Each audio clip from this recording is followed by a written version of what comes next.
Ibig sabihin yan, malapit na naman ang Pasko. Kaya nako, batiin na natin ang ating mga katabi ng Merry Christmas! Oh, diba? Sabihin mo, Merry Christmas, kapatid! Oh, diba? Ang saya-saya lang. At para mas masaya, aba, eto, unahin na natin ang mga comments ng ating mga ka-fan page sa Facebook. Eto, galing kay Archie Hementisa Abuhon mula sa Oroqueta City, Misamis Occidental.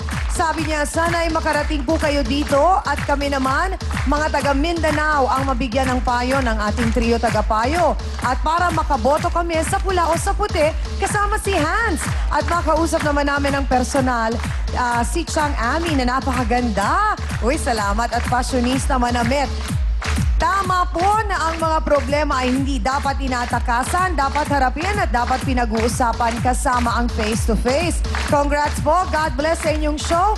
We love it talaga. Thank you, Archie. At syempre, ako pa rin po ang inyong pambansang kapitan, ang inyong Chang Ami na laging nagsasabing, kung may problema ka, harapin mo, pag-usapan natin yan.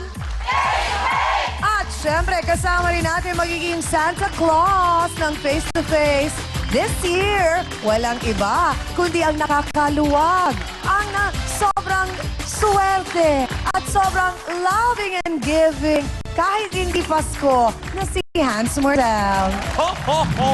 Malapit na talaga ang Pasko. Kaya naman, Chang, sana yung mga nag-aaway dyan, abay, uy, medyo bawas-bawas na. Mabuti na lang, naku, may tatlo tayong kasama na tumutulong sa mga nag-aaway, hindi ba?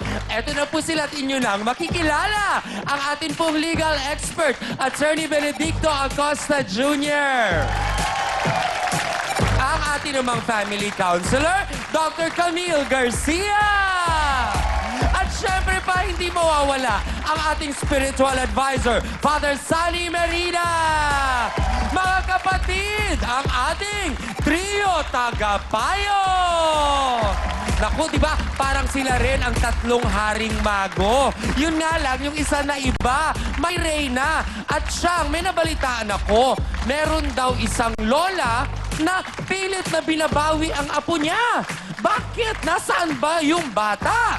Oo nga, Hans, at ang dahilan naman, nalaman daw niyang ang bata ay pinangbayad ng utang na loob ng kanyang anak sa kanyang kapatid. Oh no, oh why? What happened, Nay? Ito po ang ating face-to-face issue of the day. Para mabuo ang pamilya, dapat may mama, may papa, at higit sa lahat, may baby. Pero paano kung ang mag-asawa hindi nabiyayaan ng anak? Iniwanan siya ng tiyahin niya, kaya nagkaroon na talaga sila ng oras. Nagalit ako dahil naturingan siyang kapatid, bakit pinagkalulong ng ang sarili niyang pamangkin. Mahal na mahal ko yung nag-iisa kong anak. Usap yung asawa kung pwede siya mag-anak sa iba. Naisip ko kaagad baka pag nag-anak siya sa iba, iwanan niya ako. Siguro po siguro kasi sa pagmamahal ko sa asawa. Naisip ko yun. Ang dami naman babae, bakit doon pa sa sarili mong pamangkin? Hindi ko naisip, hindi pala ganun kadali. Yan ang aalamin natin kasama si Pambansang Kapitana Chang Ami. Sa loob ng 18 years na kasal nila ng kanyang asawa ay hindi po siya nabiyayaan ng sariling anak.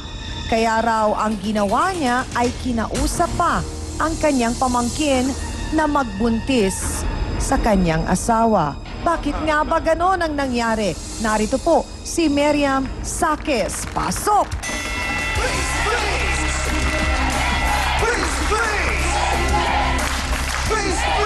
Magandang umaga sa'yo, Ate Miriam. Magandang umaga rin po. Pakikwento mo nga sa akin, papaanong nangyaring napapayag mo ang iyong pamangkin na siya ang magdala ng, o siya ang magbuntis para sa iyo at sa asawa mo. Dahil po ganito po kasi, sa pagmamahal ko po talaga sa asawa ko, ginawa ko po ang lahat. Parang kasi yung asawa ko, humiling talaga siya ng anak.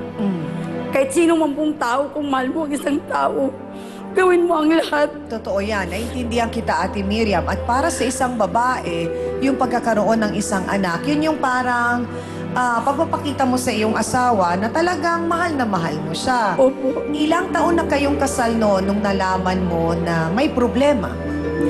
Bali, 4 na taon po. Nagpatingin kayo sa Oh. doktor. Anong sabi? Ako daw po ang may diferensya. Hindi daw po ako magkaanak. Noong mga 2007, hindi ako nagkamali. Nahiling na naman uli yung asawa ko. Ayaw ko nga po. Kasi sabi na mag-anak daw siya sa ibang babae. Nagsabi na siya ng gano'n? Opo. Anong naramdaman mo nung Masakit sinabi niya po. yun? Ayaw ko po eh. Inong time na yun, nandun na yung pamangking ko. Bigla lang po naisip ko Na siya na lang? na siya na lang. Hindi ba ninyo naisip o napag-usapan na mag-adapt na lang ng ibang bata? Ayaw ko po eh. Ayaw ninyong mag-asawa? Ako, kumbaga ako ang ayaw ko kasi naisip ko. Bakit? Naisip ko, gusto ko kadugo ko. Oo. Kasi talagang ibubus ko sa bata nga mahal. Na mahal kong magkaroon sila ng So anak. ayaw ninyong mag-ampon talaga? Oo, ayaw ko.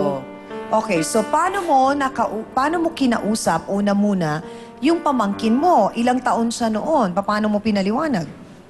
Na, sinabihan ko siya. Anong pangalan ng pamangkin Si mo nito? Judith. Judith. Ilang taon si Judith noon? Bali mag-17 na. Ay, 18. 18. Okay, parang napakabata pa rin noon. Kinausap ko. Oo. Dit, baka pwede naman yung asawa ko magkaroon kayo ng anak. Kasi gustong-gusto ko talaga ng asawa ko. At saka ako gustong-gusto ko po talaga magkaroon kami ng anak. Nung una, ayaw talaga niya. At saka yung asawa ko, kinausap ko. Ayaw rin niya kasi pangit daw. Pamangkin ko. Mga ilang nagdaan na naman ng buwan. Ano po yun. Sabi na naman ang asawa ko, sige na, payag ka na lang. Doon niya sa... Kay Judith daw. Hindi, sa iba. Sabi ko, Sa iba? Sabi ko, sige, ikaw na lang kasi ang pumayag na doon na lang sa pamangkin ko, kausapin natin uli. So ikaw ang nagpilit sa Oo, kanya na doon na ako. lang kay Judith? Bakit? Yun po ang ano ko. Kasi pag sa ibang babae, baka naman pag nagkaroon sila ng anak, kumbaga malimutan na ako ng asawa ko. So natakot ka na Oo, baka natakot iwan ako. ka. Paano yan? Pamangkin mo, kasama niyo ba silang nakatira sa isang bahay? Ngayon din. Dati? Dati, kasama kami. Oo. Tapos nung nagbuntis na nga po siya, nung nalaman dito ang tuwa ko, So paano nangyari yung hindi dapat mangyari? Isang beses? Dalawang beses? bali, maraming beses po. Okay. So doon lang din kung saan kayo nakatira? Oo, doon. Nung unang ginawa nila, Mm. umalis ako, Oo. hindi ko kaya. Siyempre naman, Ate Miriam, napakasakit nun. Bumalik ka matapos ang ilang araw? Mga 2 araw. Oo. Ayun. So, nung nagawa na at nalaman yung buntis na si Judith, anong naging kasunduan? Idi gumawa kami ng kasulatan kasi pumayag naman siya Anong nakalagay sa kasulatan? na pagkatapos niya nga mag-anak, pumayag siya nga hindi, magkaroon siya nga ng anak doon sa asawa ko. Oo. Tapos pagkatapos niya anak, kukunin namin yung bata. Ayun. Nakalagay ba doon kung may karapatan pa siya, may pwede pa niyang makita, makasama, mayaka, paano? Di yung nang ibigay niya sa amin, Oo. kami nang may karapatan doon sa bata. Okay. Ayun. Binayaran niyo ba si Judith? Hindi po. Wala kayong ibinigay sa kanya kahit ano. Anong reaksyon ng kanyang mga magulang na kapatid mo? Sino? Ang nanay ba niya o ang tatay niya? Nanay. Nanay ni Judith. Anong reaksyon? Bali, ganito po, naitago po namin yun. Kasi Oh. nung nagbuntis siya, itinago namin yung pamangkin ko dahil naisip ko kaagad, natakot ako doon sa ate ko. Oo. Kasi nga, buntis na nga po. Di, itinago namin siya. Saka lang siya lumitaw nung Nanganak na. nanganak na. Ganon mo talaga kamahal ang iyong asawa na tiniis mo yan, Miriam. Opo, mahal na mahal ko po talaga siya. Kaya nga po kahit sa sarili kong dugo na gawa ko. Mga kasawsawan, nagulat daw siya nang malaman ang nangyari sa anak niya. Wala siyang kamalay-malay na siya pala ay may apo na. Narito po ang kanyang ina at kapatid naman ni Ate Miriam na si Estrella Servito. Pasok!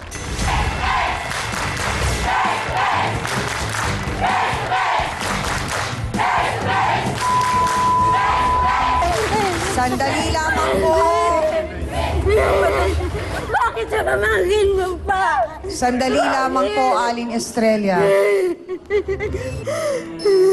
Aling Estrella, sino po ang mas matanda sa inyo? Ako po.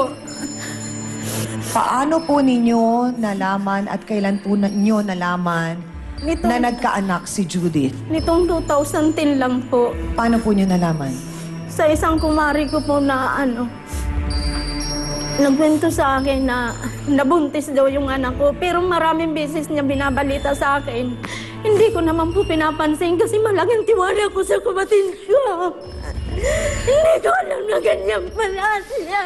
Mga kapatid, sandali lamang po. Nagkaharap na ang tiya at ang nanay ng babaeng baby maker. Sa pagbabalik po natin, malalaman natin kung paano at nalaman ni Aling Estrella ang mga pangyayari. Dito lamang po sa Face to Face. Ang kaso lang po, parang nagsilos po ako. Kasi parang ano na nga yung bata sa kanya at saka para yung asawa ko, parang na rin may gusto sa kanya. Kasalanan mo yan! Kasalanan mo yan! Pinagkano ng mo ang pamangkin mo! At